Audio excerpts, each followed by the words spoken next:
يحب الرفق والحلم والأناة، وأشهد أن لا إله إلا الله وحده لا شريك له شهادة نرجو بها رضاه، وأشهد أن نبينا وسيدنا محمدًا عبده ورسوله ونبيه وصفيه ووليه ونجيه ورضيه ومجتباه، صلى الله عليه وعلى آله وأصحابه البررة الهدى.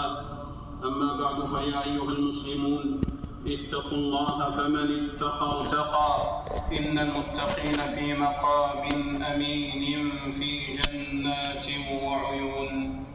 أيها المسلمون، أنفس الأعلاق حسن الأخلاق، والرفق واللين زينة الشمائل وحلية الفضائل، والرفق رأس الحكمة وحصن السلامة، وسمت العاقل وسمة الفاضل وجناح النجاح.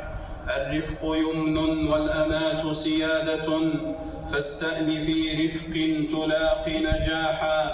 لو سار 1000 مدجج في حاجة لم يقضها إلا الذي يترفق. إن الترفق للمقيم موافق، فإذا يسافر فالترفق أوفق. وزن الكلام إذا نطقت، فإنما يبدي العقول أو العيوب المنطق.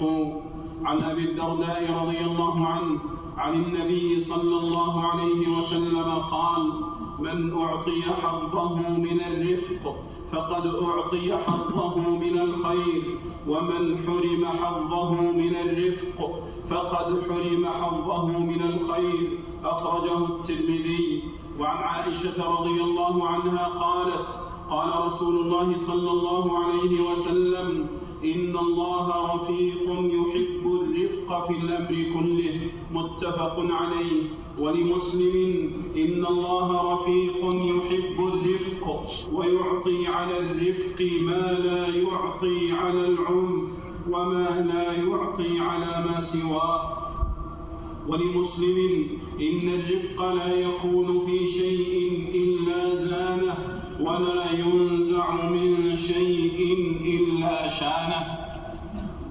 والرفق هو لين الجانب ولطافة القول والفعل وحسن الصنيع وتقديم المداراة والملاينة وترجيح المقاربة والدفع بالتي هي أحسن وترك الإغلاظ والعجلة ومجانبة العنف والحدة والشدة ومباينة الفظاظة والصلف والقسوة في الأقوال والأفعال والخروج عن حد الاعتدال وأخذ الأمر بأحسن الوجوه وأيسرها وأسهلها.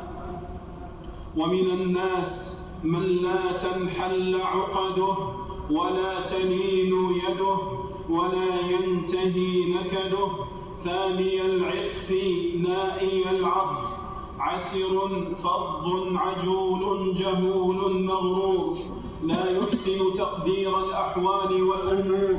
ومن لم يلن للأمور عند التوائها تعرض لمكروه بلائها. ومن أطاع غضبه أضاع أدبه، ومن ترك الرفق واللين هجره الصاحب والمعين. بني إذا ما ساقك الضر فاتئب، فللرفق أولى بالأريب وأحرز. كتب معاوية لعمرو بن العاص رضي الله عنهم: أما بعد، فإن التفهم في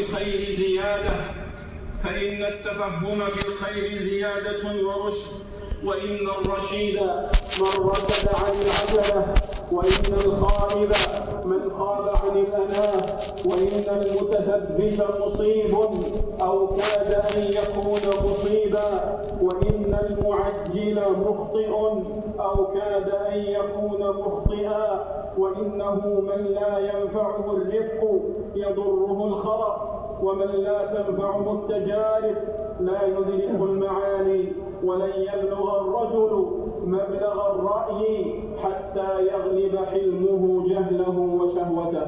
وقال عمر بن عبد العزيز رحمه الله تعالى: إن من أحب الأعمال إلى الله تعالى العفو عند المقدرة، وتسكين الغضب عند الحدة، والرفق بعباد الله.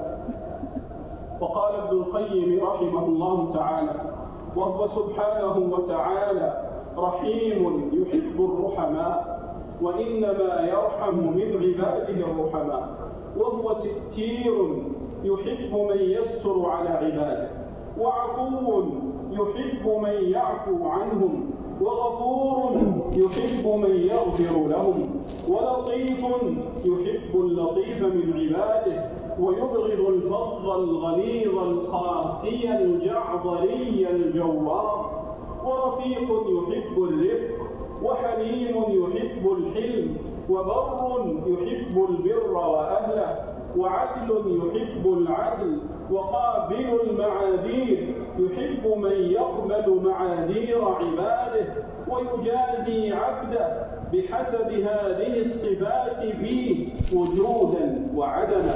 فمن عفا عنه، ومن غفر له، ومن سامح، ومن حقق، ومن رفق بعباده رفق به، ومن رحب خلقه رحمه، ومن أحسن إليهم أحسن إليه، ومن جاد عليهم جاد عليه، ومن نفعهم نفعه، ومن سترهم ستره، ومن صفح عنهم صفح عنه، ومن تتبع عورتهم تتبع عورته، ومن هتكهم هتكه وفضحه، ومن منعهم خيره منعه خيره، ومن شاق الله تعالى به، ومن مكر به، ومن خادع، ومن عامل خلقه بصفة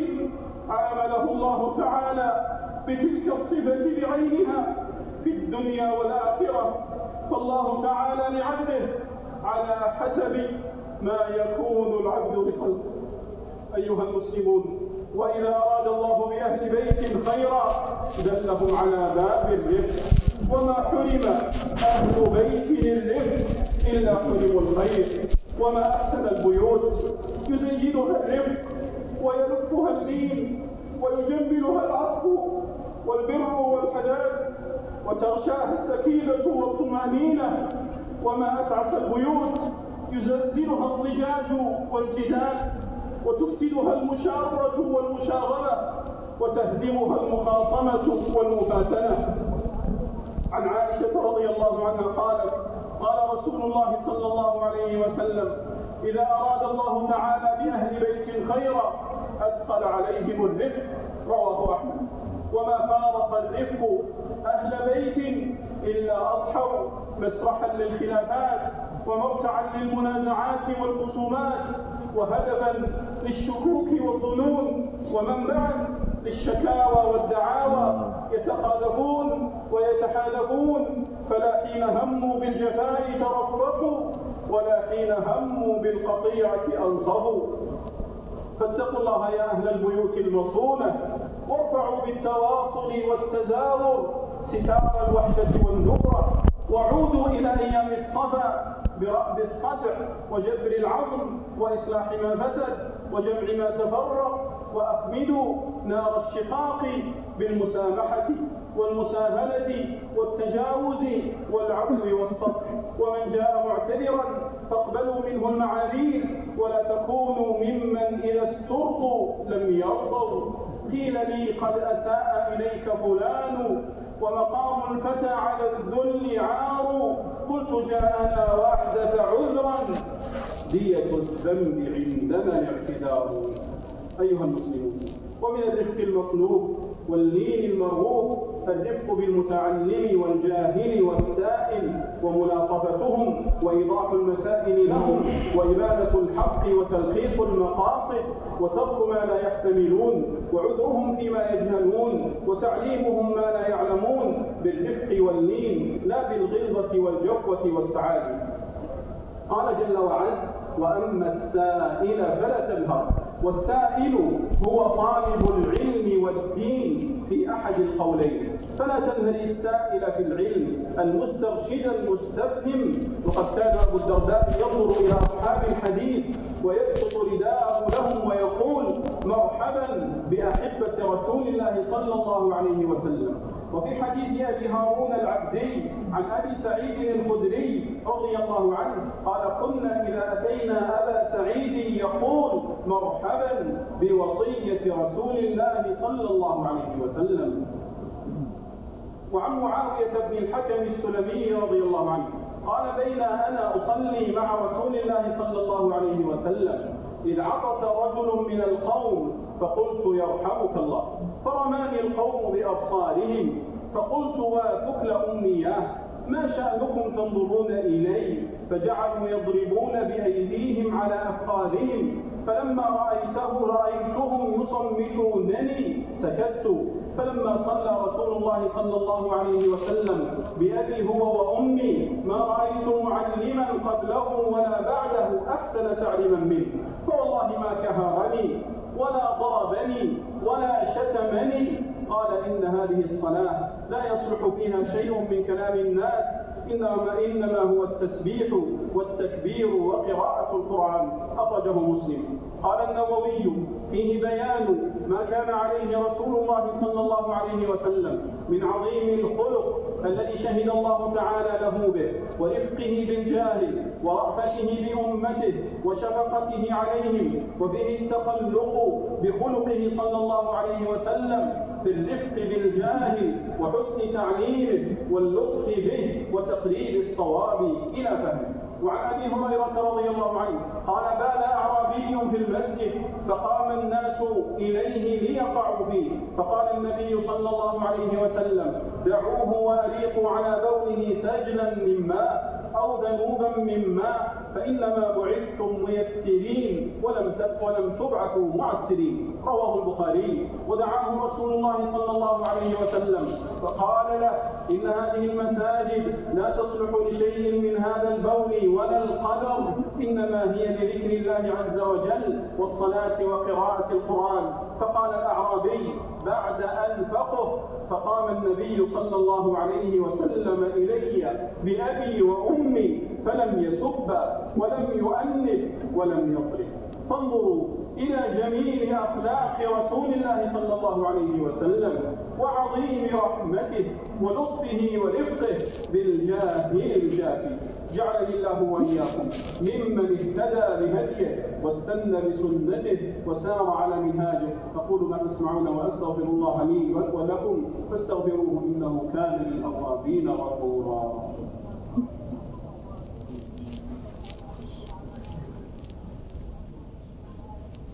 الحمد لله آوى من إلى لطفه أوى، وأشهد أن لا إله إلا الله وحده لا شريك له داوى بإنعامه من يئس من أسقامه الدواء، وأشهد أن نبينا وسيدنا محمدا عبده ورسوله من اتبعه كان على الهدى ومن عصاه غوى وفي خزي الهوى هوى. صلى الله عليه وعلى آله وأصحابه صلاة تبقى وسلاما يسرى. أما بعد، فيا أيها المسلمون اتقوا الله وراقبوه وأطيعوه ولا تعصوه. يا أيها الذين آمنوا اتقوا الله وكونوا مع الصادقين. أيها المسلمون، والرفق بالنصيحة أدعى للقبول والاستجابة والانتفاع وتحقيق المطلوب، وما أعطي أحد بالشدة شيئا إلا أعطي بالرفق ما هو أفضل منه. قال حنبل: سمعت أبا عبد الله يقول: والناس يحتاجون إلى مداراة ورفق في الأمر بالمعروف بلا غلظة إلا رجل معلن بالفسق فقد وجب عليك نهيه وإعلامه. انتهى. مع وجوب أن يكون ذلك داخلا في قاعدة الرفق بالنصح واللطف في الحديث وحسن المنطق والبيان. والنصح في الملأ توبيخ وتقريع، والتشهير تنفير وتضييع. قال ابن رجب: كان السلف إذا أرادوا نصيحة أحد وعظوه سرا، حتى قال بعضهم: من وعظ أخاه الله فيما بينه وبينه فهي نصيحة، ومن وعظه على رؤوس الناس فإنما وبخه. وقال الفضيل بن عياض: المؤمن يستر وينصح، والفاجر يهتك ويعير. وقال عبد العزيز بن أبي رواد: كان من كان قبلكم إذا رأى الرجل من أخيه شيئا يأمره في رفق فيؤجر في أمره ونهيه. أيها المسلمون، ترفقوا بآبائكم وأمهاتكم وكبرائكم وشيوخكم والطاعنين في السن منكم، قدموهم وأكرموهم وعظموهم وارفعوهم. ترفقوا بالعجزة والمرضى وذوي الاحتياجات الخاصة، وأعينوهم وقربوهم وأدنوهم. ترفقوا بالفقراء والضعفاء والمساكين واحنوا عليهم وأغنوهم. ترفقوا بالنساء والأطفال وارحموهم وأدوا حقوقهم. ترفقوا بالأجراء والعمال والخدم الذين جعلهم الله تحت ولايتكم وكفالتكم. لا تكلفوهم ما لا يطيقون، ولا تمنعوهم ما يستحقون، ولا تسمعوهم ما يكرهون. ترفقوا بالدواب والعجماوات، فقد أمر الشارع صاحب الإبل إذا سافر بها في الخصب والعشب والرعي أن يرفق بها حتى تأخذ من الرعي ما ينسخ قواها ويرد شهوتها، ونهاه عن تعجيلها ومنعها من الرعي مع وجوده حتى لا يجتمع عليها ضعف القوى مع ألم كسر شهوتها. وأمره إذا سافر بها في القحط والجدب والمحل أن يعجل السير ليصل مقصده وفيها بقية من قوتها قبل أن تضعف ويذهب نقيها. فعن أبي هريرة رضي الله عنه أن رسول الله صلى الله عليه وسلم قال: إذا سافرتم في الخصب فأعطوا الإبل حظها من الأرض، وإذا سافرتم في السنة أي الجد فبادروا بها نقيها. رواه مسلم. ترفقوا في الأمر كله، فإن الرفق ملاذ من المخافات والآفات. وصلوا وسلموا على أحمد الهادي شفيع الورى طرا، فمن صلى عليه صلاة واحدة صلى الله عليه بها 10. اللهم صل وسلم على عبدك ورسولك محمد، وارض اللهم عن جميع الآل والأصحاب والتابعين وتابعيهم وعنا معهم يا كريم ويا وهاب. اللهم أعز الإسلام والمسلمين وأذل الشرك والمشركين واحم حوزة الدين، واجعل بلادنا آمنة مطمئنة وسائر بلاد المسلمين. اللهم احفظ المملكة العربية السعودية من كيد الكائدين وعدوان المعتدين وحسد الحاسدين وحقد الحاقدين يا رب العالمين. اللهم وفق إمامنا وولي أمرنا خادم الحرمين الشريفين لما تحب وترضى، وخذ بناصيته للبر والتقوى. اللهم وفقه وولي عهده لما فيه عز الإسلام وصلاح المسلمين يا رب العالمين. اللهم انصر جنودنا، اللهم انصر جنودنا، اللهم انصر جنودنا، واحفظ حدودنا، ورد عدونا مرذولا مهزوما مهانا مدانا يا رب العالمين. اللهم اشف مرضانا وارحم موتانا وعاف مبتلانا وانصرنا على من عادانا. اللهم اجعل دعاءنا مسموعا ونداءنا مرفوعا يا كريم